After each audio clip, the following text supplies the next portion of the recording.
Hi, I'm Bill O'Reilly. Thanks for watching us tonight. The war on Christmas centralizes. That is the subject of this evening's Talking Points memo. Well, over the years, we've taken on the role of protecting the federal holiday of Christmas. As you know, there are some Americans who are offended by any reference to Jesus Christ. And that's what the USA celebrates on December 25th, the birth of the baby Jesus. President Grant signed the holiday into law after Congress passed legislation in 1870 acknowledging the country's Judeo-Christian tradition. And so, Americans officially got the day off from work. Now, everything was swell up until about 10 years ago when creeping secularism and pressure groups like the ACLU began attacking the Christmas holiday. They demanded the word Christmas be removed from advertising and public displays, and many people caved into that. So now we have the Happy Holidays syndrome. What is interesting this year is that Hanukkah will be over on Thursday. So there are no more holidays between then and Christmas Day. It's just Christmas if you want to invoke happy. Bad news for the secular progressives. The absurdity of the situation was brilliantly parodied today in the Mallard Fillmore cartoon strip by our pal Bruce Tinsley. The following Christmas special actually mentions Christianity. Viewer discretion is advised. And then there's Macy's, a company that I generally like because it supports wounded warriors. But this year they're touting Santa Claus, who will help you, quote, with your holiday wish list. So here's my question to Macy's. What holiday is Santa celebrating? Winter solstice? The birthday of a reindeer? What?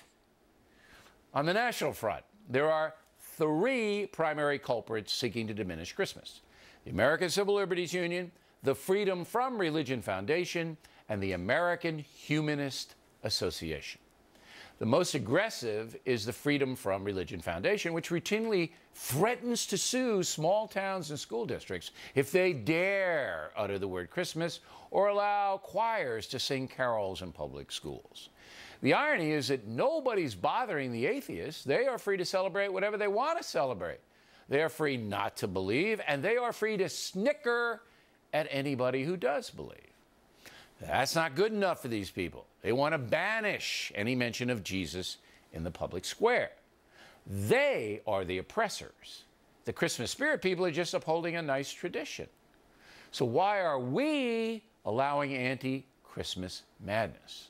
A poll last year showed 47% of Americans believe there is a war on Christmas, 40% do not, 13% are confused. So once again this year, I will keep an eye on the situation. Helping me is the Alliance Defending Freedom organization based in Scottsdale, Arizona. They have been very successful in defending traditional rights in the courts. Therefore, I say to them, God bless you, each and every one, with apologies to Dickens. And that's a memo. Now for the top story tonight reaction, let's go out to Arizona, bring in Doug Napier, an attorney who works for the Alliance organization. So what cases are you working on this season? You know, Bill, as you pointed out, the majority of Americans celebrate Christmas, so everybody should have the right to enjoy this season without the interference of a few bah humbug bullies. Recently, we've seen 3 cases where schools have banned music from their schools based on misinformation that's been put out by these organizations that don't understand the constitutionality of Christmas. There were 2 cases, one in Wisconsin and New Jersey, which you've talked about on your show, where they banned the Christmas carols. And then the last one was in South Carolina, where it was a school band. There weren't even words. It was just music. And they said, well, even though the students picked these songs, Joy to the World and O Come You Faithful, they banned them from the schools. Alliance Defending Freedom sent a letter, told the truth about Christmas, that Christmas is constitutional, and they allowed these back in the schools. But all right, well, let me stop you there. This was Rock Hill, South Carolina, a suburb of Charlotte, North Carolina, right on the border.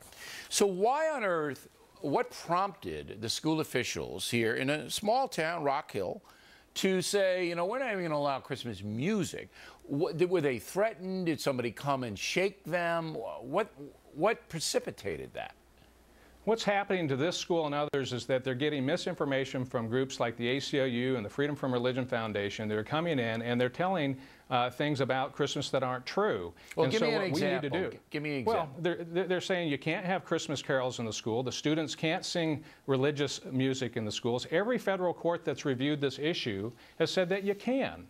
And what we have to do, and you're doing a great job, Bill, of getting the information out to the American public. Alliance Defending Freedom sent out 13,000 letters to school districts to tell the truth about Christmas. Armed with the truth, Christmas can come back in, and the bah humbug folks can go out.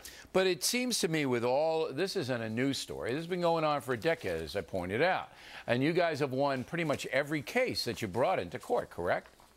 Sure, and what we're seeing now is they're not even bringing these cases to court. They're sending out these threatening letters with misinformation in them, and the schools are backing down. With all of that known that you have won and that the federal courts have upheld the Christmas traditions, why do these school boards fold? Why do they do that? Why didn't they just say, look, it's already been adjudicated. We know we can do it. We're going to do it, and blank you. Merry Christmas. The problem is some of these small schools, they're afraid of litigation, they don't have big budgets, and that's why the Alliance Defending Freedom will come in and defend them for free at no cost to the school districts, but they need to be informed, and so we hope they'll read the letters. If people out there, and they need to go to their school districts and they need to tell them the truth. They can go to our website, alliancedefendingfreedom.org. All of the fact sheets are on there, the laws on there, the letters that we send out to the school districts are on there. They can tell the truth to the school districts, and once they're informed, they usually back down, like these last 3 schools did. Yeah, once they knew back the truth, down right after we put it on there. But I think it wasn't because of you and your fine organization or the Constitution.